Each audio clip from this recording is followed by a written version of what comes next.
ನಮಸ್ತೆ. ಇವತ್ತಿನ ವಿಶೇಷವಾದಂತಹ ವಿಚಾರ ಯಂತ್ರಗಳ ಮಹತ್ವ. ಈ ಯಂತ್ರಗಳು ಅಂತೇಳಿದರೆ ನಮಗೆ ದೇವಸ್ಥಾನಗಳಲ್ಲೆಲ್ಲ ಕೊಡ್ತಾರೆ. ನಮಗೇನಾದರೂ ಭೂತ ಪ್ರೇತ ಪಿಶಾಚಿಯಿಂದ ತೊಂದರೆ ಆಗಿರ್ಬೋದು, ಅಥವಾ ಮಾಟಮಂತ್ರದಿಂದ ತೊಂದರೆ ಆಗಿರ್ಬೋದು, ಅಥವಾ ಎಲ್ಲಾದರೂ ಹೋದರೆ ನಮಗೆ ದೃಷ್ಟಿ ದೋಷದಿಂದ ತೊಂದರೆ ಆಗಿರ್ಬೋದು. ಇದಕ್ಕೆಲ್ಲ ನಿವಾರಣೆಗೆ ರಾಮಬಾಣ ಅಂತ ಹೇಳಿದ್ರೆ ಅದು ಯಂತ್ರಗಳು. ಈ ಯಂತ್ರಗಳು ಒಂದು ರೀತಿ ಈ ಟವರ್ ರೀತಿ ಕೆಲಸ ಮಾಡುತ್ತೆ. ನಮಗೆ ಸಿಗ್ನಲ್ನ ತಂದು ಕೊಡ್ತಾ ಇರ್ತದೆ, ನಮ್ಗೆ ಪವರ್ ಕೊಡ್ತಾ ಇರ್ತದೆ. ಈ ಯಂತ್ರಗಳನ್ನ ಧಾರಣೆ ಮಾಡಿದಾಗ ಸ್ವಲ್ಪ ದಿನ ಚೆನ್ನಾಗಿರ್ತದೆ. ಆ ನಂತರ ಏನು ಕೆಲಸ ಮಾಡ್ತಾ ಇಲ್ಲ ಅಂತ ಸುಮಾರು ಜನ ಹೇಳೋದು ಕೇಳಿದ್ದೀವಿ. ಆಮೇಲೆ ಯಾವುದೋ ದೇವಸ್ಥಾನದಿಂದ ಸುಮಾರು ಹಣ ಖರ್ಚು ಮಾಡಿ ನಾವು ಯಂತ್ರಗಳನ್ನ ತಂದ್ವಿ, ಅದು ಮತ್ತೇನು ಕೆಲಸ ಮಾಡ್ತಾ ಇಲ್ಲ ಅಂತ ಹೇಳ್ತಾರೆ. ಅದು ಯಾಕೆ ಆ ರೀತಿ ಆಗ್ತದೆ ಅಂದರೆ, ನೀವು ಅದ್ರ ಕುರಿತು ಧ್ಯಾನ ಮಾಡೋದಿಲ್ಲ ಮತ್ತು ಜಪ ಮಾಡೋದಿಲ್ಲ. ಅದಕ್ಕೆ ನೀವು ಶಕ್ತಿನೇ ತುಂಬೋದಿಲ್ಲ. ನಾವು ಯಾವುದೇ ಒಂದು ಏನೇ ತೊಗೊಂಡ್ರೂ ಕೂಡ ಅದಕ್ಕೇನು ಚಾರ್ಜ್ ಮಾಡ್ತೀವಲ್ಲ, ರಿಚಾರ್ಜ್ ಮಾಡ್ತೀವಿ. ಅದೇ ರೀತಿ ನೀವು ಯಂತ್ರಗಳಿಗೂ ಚಾರ್ಜ್ ಮಾಡಬೇಕು, ರೀಚಾರ್ಜ್ ಮಾಡಬೇಕು. ಅಮಾವಾಸ್ಯೆ ಹುಣ್ಣಿಮೆಗೆ ಅದಕ್ಕೆ ದೃಷ್ಟಿಗಳನ್ನ ತೆಗೆಯುವಂಥದ್ದು ಮಾಡ್ತಾ ಬಂದರೆ ತುಂಬ ಚೆನ್ನಾಗಿ ನಿಮಗೆ ಯಂತ್ರಗಳು ಶಾಶ್ವತವಾಗಿರ್ತದೆ. ಯಾವುದೇ ಯಂತ್ರ, ನಾವು ಸುಮಾರು ಕಡೆ ಯಂತ್ರಗಳನ್ನ ಕಳಿಸ್ಬಿಟ್ಟು ಅವ್ರಿಗೆ ಹೇಳೋದು ಒಂದೇ, ಜಪ ಮಾಡಿ ಅದ್ರ ಧ್ಯಾನಗಳನ್ನ ಮಾಡಿ ಮತ್ತು ನೀವೇ ಅದನ್ನು ಪವರ್ನ ರೀಚಾರ್ಜ್ ಮಾಡ್ಕೊಳ್ಳಿ. ಮತ್ತೇನಾದರೂ ಮನೇಲಿ ಏನಾದರೂ ತೊಂದರೆ ಆಗಿತ್ತು ಅಂದರೆ ಆ ಟೈಮಲ್ಲೂ ಕೂಡ ಅದನ್ನು ಯಾವ ರೀತಿ ಶುದ್ಧ ಮಾಡ್ಕೋಬೇಕು, ಅಶುದ್ಧತೆಯಿಂದ ಯಾವ್ದು ರೀತಿ ಶುದ್ಧ ಮಾಡ್ಕೋಬೇಕು ಅಂತ ಕೂಡ ಹೇಳ್ಕೊಟ್ಟಿರ್ತೀವಿ. ಆ ಶುದ್ಧ ಮಾಡಿದಾಗ ಮತ್ತೆ ಅದ್ರದ್ದು ಪವರ್ ಏನಿದೆ ಮತ್ತೆ ರೀಕನೆಕ್ಟ್ ಆಗ್ತದೆ, ಮತ್ತೆ ಯಥಾ ಪ್ರಕಾರ ಕೆಲಸ ಮಾಡ್ಲಿಕ್ಕೆ ಸ್ಟಾರ್ಟ್ ಆಗ್ತದೆ. ಸುಮಾರು ಜನ ಆ ರೀತಿ ಮಾಡೋದಿಲ್ಲ, ಯಾರು ರಿಸ್ಕ್ ತೊಗೊಳಕ್ಕೆ ಇಷ್ಟಪಡೋದಿಲ್ಲ. ಏನಾದರೂ ನಾವು ಹೇಳಿರ್ತೀವಿ, ಒಂದಿನ ಮಾಡ್ತಾರೆ, 2 ದಿನ ಮಾಡ್ತಾರೆ, ಚೆನ್ನಾಗಾಗ್ತಾರೆ, 3ನೇ ದಿನ ಅದೇ ಯಂತ್ರಗಳನ್ನ ಸುಮ್ಮನೆ ಹಾಗೆ ಬಿಟ್ಟು ಮತ್ತೆ ಯಂತ್ರಗಳೇನು ಕೆಲಸ ಮಾಡ್ತಾ ಇಲ್ಲ, ನೀವು ಕೊಟ್ಟಾಗ ಚೆನ್ನಾಗಿ ಕೆಲಸ ಮಾಡ್ತಾಯಿತ್ತು, ಈಗೇನು ಚೆನ್ನಾಗಿ ಕೆಲಸ ಮಾಡ್ತಾ ಇಲ್ಲ ಅಂತ ಸುಮಾರು ಜನ ಹೇಳ್ತಾರೆ.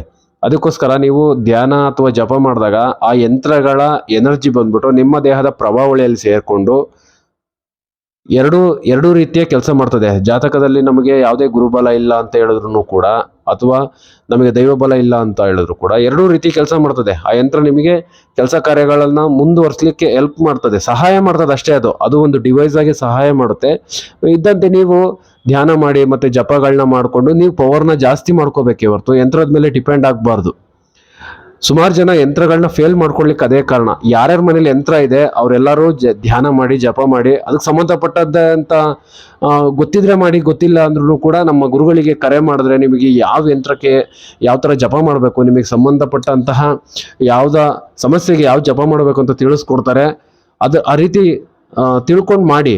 ಏನಾದರೂ ಅನುಮಾನ ಇತ್ತು ಅಂದರೆ ಆ ನಂಬರಿಗೆ, ಕೆಳಗಡೆ ಕಾಣ್ತಿರೋ ನಂಬರಿಗೆ ಕರೆ ಮಾಡಿ, ಗುರುಗಳು ನಿಮ್ಮ ಹತ್ರ ಮಾತಾಡ್ತಾರೆ. ನಿಮಗೇನು ತೊಂದರೆ ತಾಪತ್ರಯಗಳಿಗೆ ಸಲಹೆ ಕೊಡ್ತಾರೆ. ಏನಾದರೂ ಡೌಟ್ ಇದ್ರೂ ನಿಮಗೆ ಕ್ಲಿಯರ್ ಮಾಡ್ತಾರೆ. ನಮಸ್ಕಾರ. ಓಂ ನಮಃ ಶಿವಾಯ.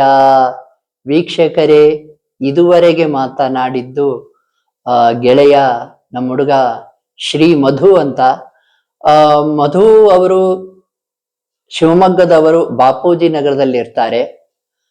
ಇವರು ತಿಳಿಸಿರುವ ವಿಷಯ ಯಂತ್ರ ಶಕ್ತಿ ಬಗ್ಗೆ ತಿಳಿಸಿದ್ದಾರೆ.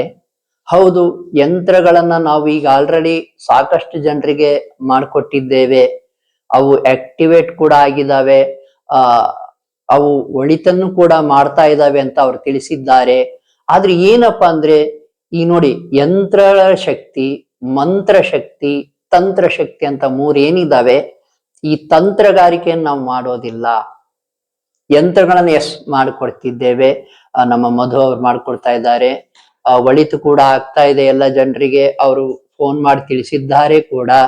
ಈಗ ನಾವೇನು ಮಾಟ ಮಂತ್ರ ಮಾಡಿರ್ತಾರೆ ಅದನ್ನ ನಾವಿಲ್ಲಿ ತೆಗೆದು ಕಳಿಸ್ತೀವಲ್ವಾ, ತೆಗೆದು ಕಳಿಸಿದ ಮೇಲೆ ಮತ್ತೆ ನಿಮ್ಮ ಶತ್ರುಗಳು ಮತ್ತೆ ಮಾಟ ಮಂತ್ರ ಮಾಡಬಾರ್ದು ಅಥವಾ ಅನ್ನಕ್ಕಾಗಲ್ಲ. ಮಾಟ ಮಂತ್ರ ಮಾಡೇ ಮಾಡ್ತಾರೆ ಅವರು, ಅದು ಬಂದು ನಿಮಗೆ ತಾಕ್ಬಾರ್ದಲ್ವಾ.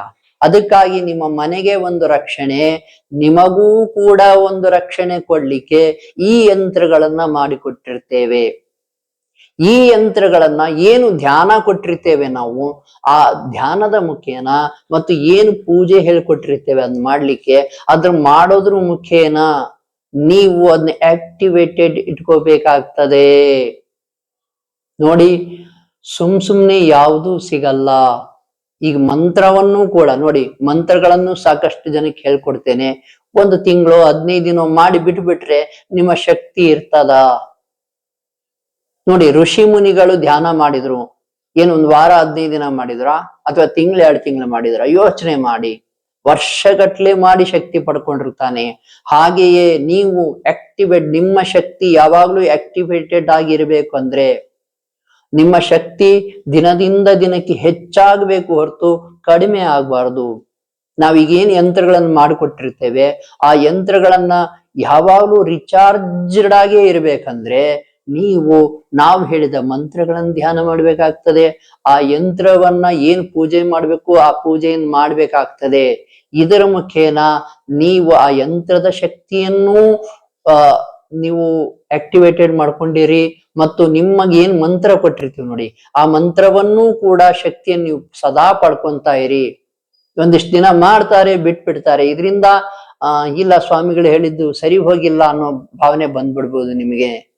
ನೋಡಿ, ಯಾವುದೂ ಕೂಡ ಒಂದು ದಿನವ, ಒಂದು ವಾರ, ಒಂದು ತಿಂಗಳಲ್ಲಿ ನಡೆಯೋ ಹಾಗಿಲ್ಲ.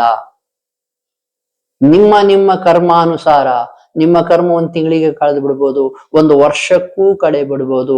ನೋಡಿ, ಭಗವಂತ ಮಾತ್ರ ಅನುಗ್ರಹ ಕೊಡ್ಲಿಕ್ಕೆ ಯಾವಾಗ್ಲೂ ರೆಡಿ ಇದ್ದಾನೆ.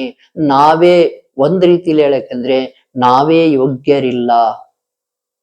ಭಗವಂತ ಅಭಯ ಹಸ್ತ ಹಿಡ್ಕೊಂಡೇ ನಿಂತಿದ್ದಾನೆ, ನಾವು ಅದನ್ನ ತಗೊಳ್ಳಿಕ್ಕೆ ಪಾತ್ರರಾಗಿದ್ದೀವಾ? ಯೋಚನೆ ಮಾಡ್ಬೇಕಾಗ್ತದೆ. ಅದಕ್ಕಾಗಿ ನೀವು ಮಂತ್ರ ಧ್ಯಾನ ಮಾಡಿ.